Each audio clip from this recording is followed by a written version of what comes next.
అటు ఇటు చూసుకుంటూ వస్తాడు సూరజ్. అప్పుడే కార్తీక్ హాల్లోకి వచ్చి సూరజ్‌ని చూసి హాయ్ బ్రదర్, నువ్వేంటి మా తాత ఇంటికి వచ్చావని అడుగుతాడు కార్తీక్. నష్టపరిహారం కోసం అంటాడు సూరజ్. అంటే ఆ రోజు ఫుడ్ స్టాల్ దగ్గర అంటుంటాడు కార్తీక్. అవును బ్రదర్, ఆ రోజు జరిగిన దానికి నష్టపరిహారం కోసమే వచ్చాను. నేను ఈ ఇంటి పెద్దన్నతో మాట్లాడాలి అంటాడు సూరజ్. కార్తీక్‌లో సంబరం మొదలవుతుంది. నీది సూపర్ టైమింగ్ బ్రదర్ అంటూ దీపను పిలిచి సూరజ్ వచ్చాడని చెప్తాడు కార్తీక్. అతన్ని నవ్వుతూ పలకరిస్తుంది దీప. దీప, బ్రదర్‌ను వివరాలేమి అడగొద్దు. జరిగేది ఫాలో అయితే బ్రదర్ ఎందుకొచ్చాడో నీకే అర్థమవుతుంది. తాత, తాత అంటూ శివనారాయణను పిలుస్తూ ఉంటాడు కార్తీక్. కార్తీక్ సంబరంగా రండి రండి అంటూ పిలవడంతో పారు వస్తుంది. ఏంట్రా అరుస్తున్నావు అంటూ సుమిత్రతో కలిసి వస్తుంది పారిజాతం. ఈ సీన్‌లో నీ ఎంట్రీ ఇప్పుడు అవసరం లేదు పారు. ముందుగా మన కథానాయకురాలు జోష్నను పిలుద్దామంటాడు కార్తీక్. ఈ అబ్బాయి ఎవరు అని సూరజ్‌ను చూస్తూ అడుగుతుంది పారిజాతం. ప్రస్తుతానికి అపరిచితుడు. మన మిస్ హైదరాబాద్ ఎంట్రీ తర్వాత సుపరిచితుడు అవుతాడు అంటాడు కార్తీక్. జోష్న వచ్చిన తర్వాత చెప్తాను అని అంటాడు కార్తీక్.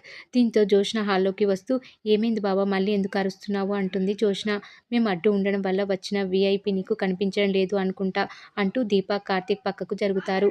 దీంతో సూరజ్ను చూసి భయంతో కంగారు పడుతూ ఉంటుంది జోష్న. ఈయనే నీకోసం వచ్చిన వీఐపీ అంటాడు కార్తీక్ సూరజ్ని చూపిస్తూ. రగిలిపోతూ ఉంటుంది జోష్న.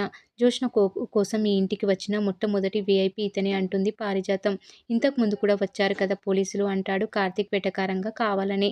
వెంటనే పారు, మనుషులు ఎప్పుడు మంచిది గుర్తుపెట్టుకోవాలిరా, ఇంతకీ అబ్బాయి ఎందుకు వచ్చాడు అంటుంది పారిజాతం.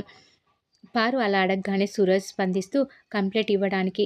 అవును సార్, మీ మన్మరాలు జోష్న వల్ల నాకు నష్టం వచ్చింది. పరిహారం కోసం వచ్చాను అంటాడు సూరజ్. జోష్న వల్ల నీకు నష్టం వచ్చిందా అని అడుగుతాడు దశరథ అనుమానంగా. నా పేరు సూరజ్. మార్కెట్ రోడ్లో ఉన్న హెల్తీ ఫుడ్స్ నాదే సార్. దాన్ని జోష్న గారు బలవంతంగా ఖాళీ చేయించారు. ఖాళీ చేయించడం ఆడడం కంటే నాశనం చేశారు అని చెప్తే బాగుంటుంది అంటాడు సూరజ్. ఎవర్రా నాశనం చేసింది? నా ఇంటికి వచ్చి నన్ను బెదిరించడానికి ఎవర్రా నువ్వు? పోరా బయటకు.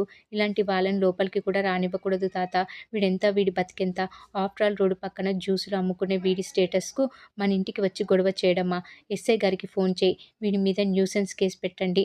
4 లాఠీ దెబ్బలు పడితే గానీ ఇలాంటి ఈడియట్స్కి బుద్ధి రాదు అంటూ ఉంటుంది జోష్న. అయిపోయిందా? ఇప్పుడు నేను మాట్లాడొచ్చా అంటాడు సూరజ్. బాబు, అది నిన్ను తిడుతుంది అంటుంది పారిజాతం. నేను తీసుకోవడం లేదు. ఆవిడ అభిప్రాయం ఆవిడ చెప్పారు. తీసుకోవాలా వద్దా అనేది నా అభిప్రాయం. నేను వచ్చిన పని తీసుకోవడం కాదు, ఇవ్వడం. అదే కంప్లైంట్ ఇవ్వడం అంటాడు సూరజ్. వీడేదో తేడాగా ఉన్నాడే అని మనసులో అనుకుంటూ ఉంటుంది పారిజాతం. ఏంట్రా నువ్వు కంప్లైంట్ ఇచ్చేది అంటూ అరుస్తూ ఉంటుంది జోష్న. జోష్న, నువ్వు చెప్తున్నంతసేపు అతను మాట్లాడలేదు. ఇప్పుడైనా అతనికి మాట్లాడే అవకాశం ఇవ్వాలి. బాబు నువ్వు చెప్పు. తప్పు చేసిన వాళ్ళకు శిక్ష పడాలి అనేదే ఈ శివనారాయణ ఆలోచిస్తాడు. ముందు నువ్వు చెప్పు అని అంటాడు శివనారాయణ. నాకు నష్టం జరిగింది సార్, నష్టపరిహారం కావాలి అంటాడు సూరజ్. జరిగిన నష్టమేంటో చెప్పు. దానికి నా కూతురు ఎంతవరకు బాధ్యురాలు అనేది ఆలోచిస్తామంటాడు దశరథ. అలాగే సార్, మరోసారి నన్ను నేను పరిచయం చేసుకుంటున్నాను. నా పేరు సూరజ్. మార్కెట్ రోడ్లో సూరజ్ హెల్తీ ఫుడ్స్ పేరుతో ఒక స్టాల్ రన్ చేస్తున్నాను. తినే రాగి సంగటి నుంచి తాగే జ్యూస్ల వరకు అన్నీ ఆర్గానిక్, హైజెనిక్గా ఉంటాయి. సడన్గా మున్సిపాలిటీ వాళ్ళు రైడ్ చేశారు. నాకు వెండర్ కార్డు ఉంది, బిజినెస్ లైసెన్స్ కూడా ఉంది. అక్కడ స్టాల్ రన్ చేయడానికి అవసరమైన పర్మిషన్స్ కూడా ఉన్నాయి. అవన్నీ పక్కన పెట్టి మరీ నా స్టాల్ని కంప్లీట్గా డ్యామేజ్ చేశారు కాదు, జోష్న గారే చేయించారు అంటాడు సూరజ్. సూరజ్ అలా చెప్తుంటే తాతతో సహా అంతా వింటూ అయోమయంగా చూస్తూ ఉంటారు. సూరజ్ అలా చెప్తుంటే జోష్న రెచ్చిపోతుంది. రే, ఎవర్రా చేయించింది? నీకు నాకు అసలు సంబంధం ఏంటి అంటూ అరుస్తూ ఉంటుంది జోష్న. దీంతో జోష్న అంటూ శివనారాయణ వాదిస్తాడు. ఫేక్ లైసెన్స్లు పెట్టుకుని ఎక్కడ పడితే అక్కడ ఫుడ్ స్టాల్స్ పెడితే ఇలాగే ఖాళీ చేస్తారు అంటుంది జోష్న. మీరే చేయించారు అనడానికి నా దగ్గర సాక్ష్యం ఉంది అంటాడు సూరజ్. ఏంట్రా సాక్ష్యం, చూపించరా అని అడుగుతుంది జోష్న. ఇదే ఆ సాక్ష్యం అంటూ కార్తీక్ను చూపిస్తాడు సూరజ్. నా కొడుకు సాక్ష్యం ఏంటి అని అడుగుతుంది కాంచన. నా స్టాల్ని మున్సిపాలిటీ వాళ్ళు తీసేస్తున్నప్పుడు కార్తీక్ గారు అక్కడే ఉన్నారు. జోష్న గారే ఇదంతా చేయించారని జోష్న గారే నాతో చెప్పారు. దీనికి కార్తీక్ గారే సాక్ష్యం అంటాడు సూరజ్. సూరజ్ చెప్పింది నిజమేనా అని అడుగుతాడు శివనారాయణ. అవును సార్, సూరజ్ చెప్పేది నిజమే. పెద్ద మేడం గారే సూరజ్ స్టాల్ని తీయించారు అంటాడు కార్తీక్. నేను నిన్ను తిట్టించానని నువ్వు నన్ను తిట్టించాలనుకుంటున్నావు బావా అంటుంది జోష్న. హలో మేడం, అన్నిటికీ నా దగ్గర సాక్ష్యాలున్నాయి. స్టాల్ కూల్చేస్తున్నప్పుడు వీడియోలు తీసి సోషల్ మీడియాలో పోస్టు చేయించా. చూడండి సార్ అంటూ స్టాల్ కూల్చేస్తున్న వీడియోలు శివనారాయణకు చూపిస్తాడు సూరజ్.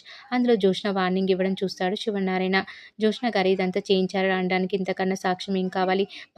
పబ్లిక్‌లో నేను సంపాదించుకున్న నా పరువు పోయింది. నా స్టాల్ మూతపడింది. నా బిజినెస్ ఆగిపోయింది. మేడం గారు కోపంతో నా ఒంటి మీద, నా కడుపు మీద కొట్టారు. బ్రదర్, ఆ వీడియోస్ కింద కామెంట్స్ చదవండి. పబ్లిక్ ఎలా రెస్పాండ్ అయ్యారో మీకే తెలుస్తుంది అంటాడు సూరజ్. దాంతో కార్తీక్ వీడియో కిందున్న కామెంట్స్ అన్నీ కావాలని పెద్దగా వెటకారంగా చదువుతూ ఉంటాడు కార్తీక్. ఇది అన్యాయం. అడ్డుకునేవారే లేరా? ఈ మాజీ మిస్ హైదరాబాద్ పొగరు ఇంకా తగ్గలేదా? ఇంక నయ్యం బ్రో, కార్‌తో నీ స్టాల్‌ను గుద్దలేదు. ఆవిడకిలాంటివి అలవాటే. ఈ డబ్బున్న పిల్లలంతా ఇంతే. పేదవాళ్ళను బతకనివ్వరు. పేరెంట్స్ గాలికి వదిలేసినట్లే ఉన్నారు అంటూ కార్తీక్ కామెంట్స్ చదువుతుండటంతో జోష్న కంగారు పడుతూ ఉంటుంది. ఇక్కడితో ఈరోజు ఎపిసోడ్ కంప్లీట్ అవుతుంది. మరి ఏం జరగబోతుందనేది రాబోయే ఎపిసోడ్‌లో తెలుసుకుందాం.